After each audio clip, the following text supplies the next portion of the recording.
목포대와 순천대가 의대 설립을 위한 대학 통합에 합의했다며 전남도가 입장을 발표했습니다. 두 대학은 잘못 알려진 사실이라고 반박했습니다. 국회 산자위 소속 위원들이 목포 신항과 솔라시도 기업도시를 찾았습니다. 전남도는 해상풍력과 데이터센터 생태계 조성을 위한 지원을 요청했습니다. 2024 전남 여성 일자리 박람회가 오는 17일 목포 실내체육관 일대에서 진행됩니다.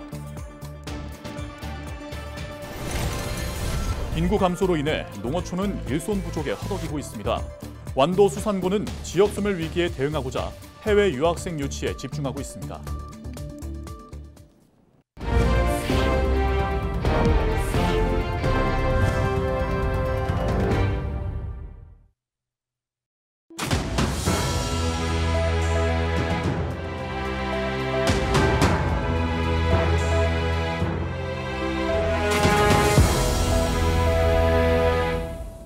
시청자 여러분 안녕하십니까? 헬로티비 전남 뉴스입니다. 전남도가 목포대와 순천대가 의대 설립을 위해 대학 통합에 합의했다는 입장을 밝혔습니다. 전남도 의대 공모 결과가 다음 달쯤 도출될 예정인 가운데 많은 언론사들은 대학들이 통합에 합의했다는 내용을 보도했는데요. 목포대와 순천대는 대학 통합 합의는 사실이 아니라고 못 박았습니다. 보도에 서경 기자입니다. 지난 14일 순천대학교 글로컬 대학 비전 선포식 참석차 순천을 찾은 이주호 교육부 장관. 전남도는 행사 전 이 장관과 김영록 전남지사, 이병훈 순천대 총장과 송하철 목포대 총장이 배석한 채 오찬이 진행됐고 이 자리에서 두 대학이 대학 통합에 합의했다는 입장을 밝혔습니다. 대학 통합 취지와 필요성에 대해 공감했고 통합을 통해 의대 문제를 해결해가는 방향으로 문제를 풀어나가겠다며 큰 틀에서 합의했다는 주장입니다. 김영록 전남도지사는 이후 순천대학교 글로컬 대학 비전 선포식에서도 두 대학의 합의가 긍정적으로 이루어지고 있다고 강조했습니다.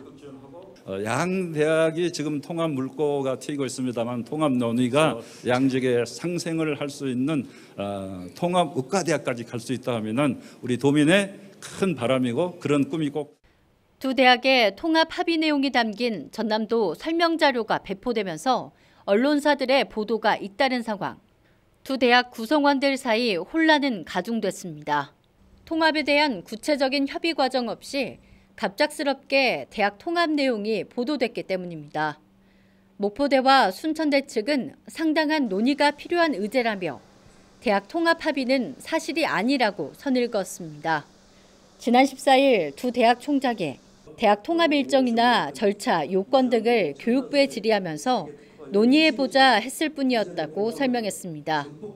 그러면서 더 이상의 발언은 대학의 갈등과 구성원들의 혼란을 야기할 수 있을 것 같다며 공식 인터뷰는 고사했습니다.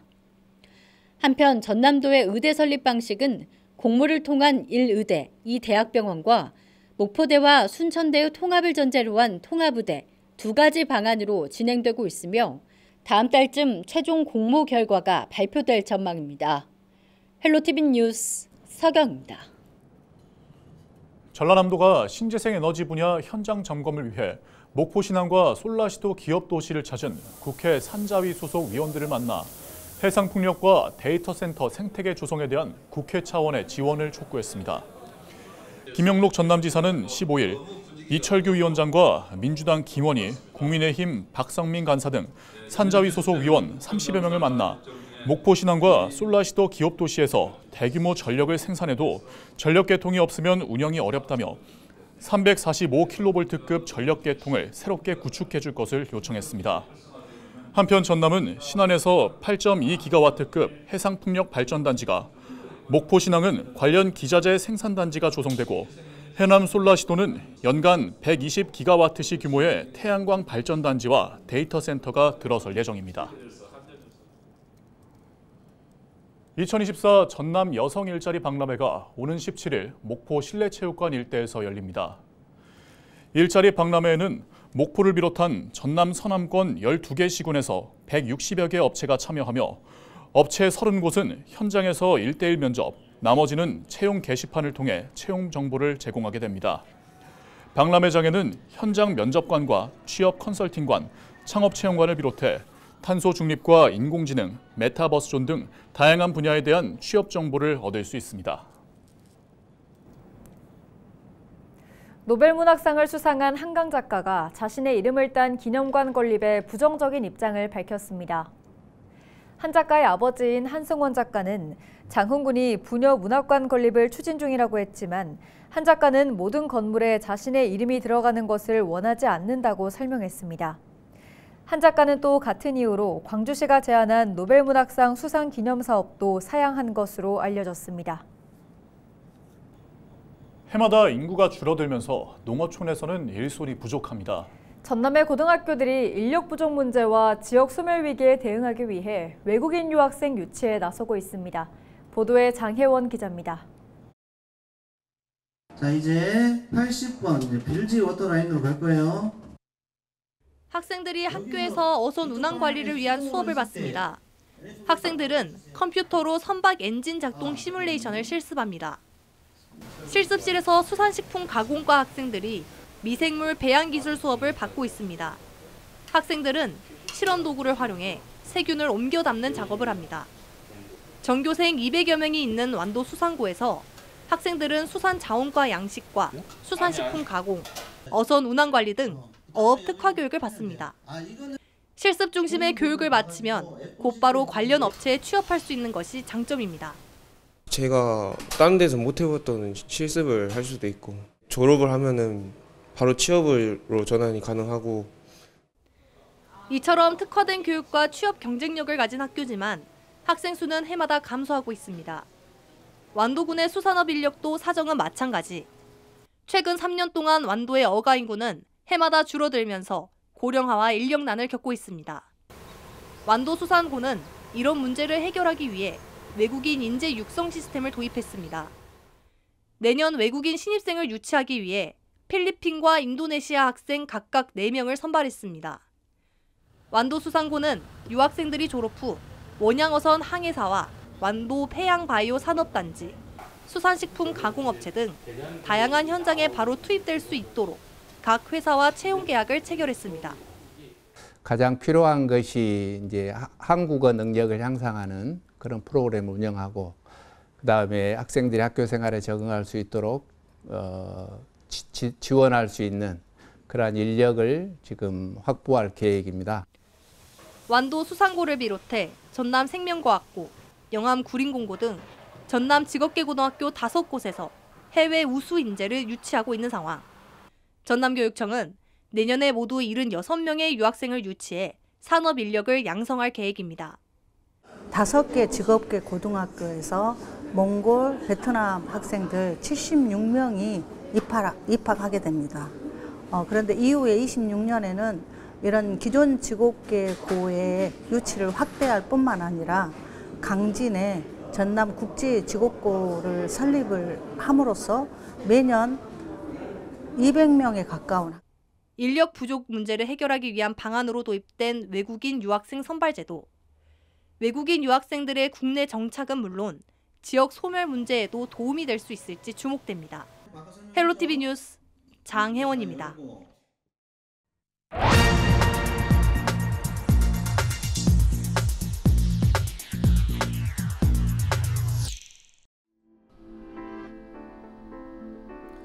시대에 따라 장례 문화도 변하기 마련인데요. 1970년대까지만 해도 매장이 주된 장례 방식이었죠.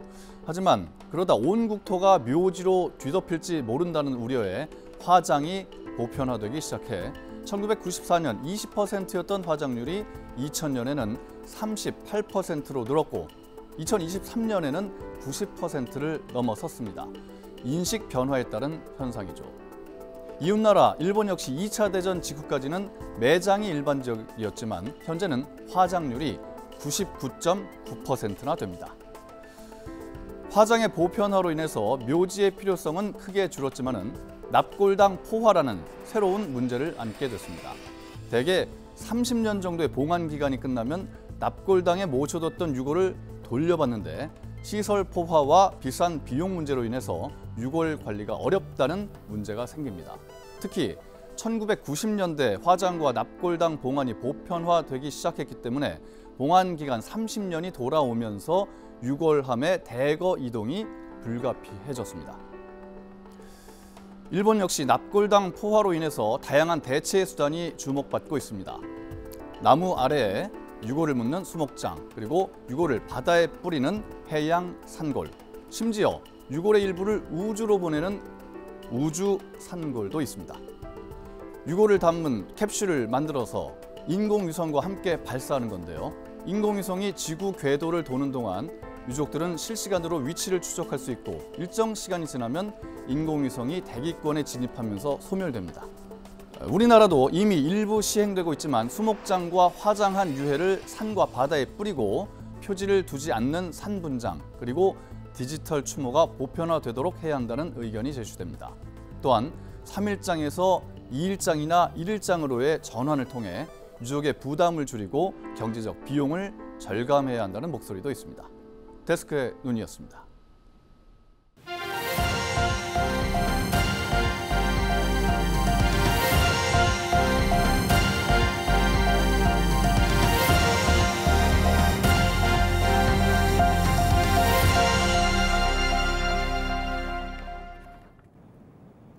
다음 달 서울 여의도 한강공원 일대에서 전남의 김밥을 주제로 한 이색적인 축제가 열립니다. 전라남도는 다음 달 1일부터 4일 동안 2024 전남 세계 김밥 페스티벌을 열고 주제관과 체험관, 상점, 천일염관 등 4개의 공간과 주무대로 행사장을 꾸며 30여 개의 다양한 체험거리를 제공할 계획입니다. 김은 지난해 우리나라 농수산식품 분야 단일 품목 가운데 사상 첫 1조 원 규모의 수출 실적을 달성했습니다. 2026 여수 세계산 박람회 예산 147억 원이 추가로 확보됐습니다. 여수시는 산 박람회 국가행사 승인 당시 예산이 248억 원 규모였지만 행사 기간 연장과 물가 상승률 반영 등 그간 추가 예산 투입 요구가 높았다고 밝혔습니다. 이에 따라 여수시는 전남도에 추가 위탁 사업비를 포함해 도비 147억 원 추가 지원을 요구했으며 김영록 전남도지사는 긍정적으로 검토하겠다는 입장을 내놓은 것으로 알려졌습니다. 2026 여수 세계산 박람회는 2026년 9월 5일부터 11월 4일까지 총 61일 동안 여수 돌산읍 진모지구와 금오도, 개도, 여수 세계박람회장 일원에서 펼쳐집니다. 광양 중흥산성 쌍사자 석등 제자리 찾기 추진위원회가 국립중앙박물관에 서명서와 건의문을 전달했습니다. 광양시는 지난해 12월 석등 제자리 찾기 사업을 고향사랑 기부제 1호 기금 사업으로 선정하고 범시민 서명운동을 시작한 결과 6개월 만에 5만 명의 서명을 확보했다고 밝혔습니다. 이에 따라 추진위원회는 시민들의 염원을 담은 서명서와 건의문을 국립중앙박물관에 전달했다고 설명했습니다. 광양시 관계자는 현재 원위치에 대한 시굴 조사 중에 있다며 사실적 근거 자료를 확보하고 보존과 관리 대책을 마련하겠다고 강조했습니다. 여순사건 창작 오페라 1948년 침묵 공연이 오는 18일부터 이틀 동안 GX칼텍스 예울마루 대극장에서 펼쳐집니다. 지난 2018년 초연한 창작 오페라 침묵은 대한민국 근현대사의 비극 여순사건을 다뤘으며 공연은 선착순 무료 입장입니다. 여수 심포니 오케스트라 강혜수 감독이 총감독을 맡았으며 소프라노 윤한나, 테너 이형석 등 140여 명의 국내 정상급 성악가들이 출연합니다. 순천대학교가 전남 지역 강소 지역기업과 과학기술자문단이 함께하는 강소 지역기업 육성 비전 선포식을 열었습니다. 비전 선포식은 이주호 교육부 장관과 오영주 중소벤처기업부 장관을 비롯해 김문수 국회의원, 김영록 전남지사, 지역 정치인 다수와 포스코, 포스코퓨처엠 등 지역기업 관계자가 참석한 가운데 진행됐습니다. 순천대는 전남 지역 기업을 대상으로 GSCNU 강소 지역기업을 모집하고 기술혁신형, 시장 주도형, 글로컬 특화형 등 3가지 유형으로 나눠 기업 성장 단계와 특성에 맞춰 시제품 개발과 홍보 마케팅, 공동연구, 학생 현장 실습과 계약학과 운영 등을 지원할 계획입니다. 뉴스를 마칩니다. 고맙습니다.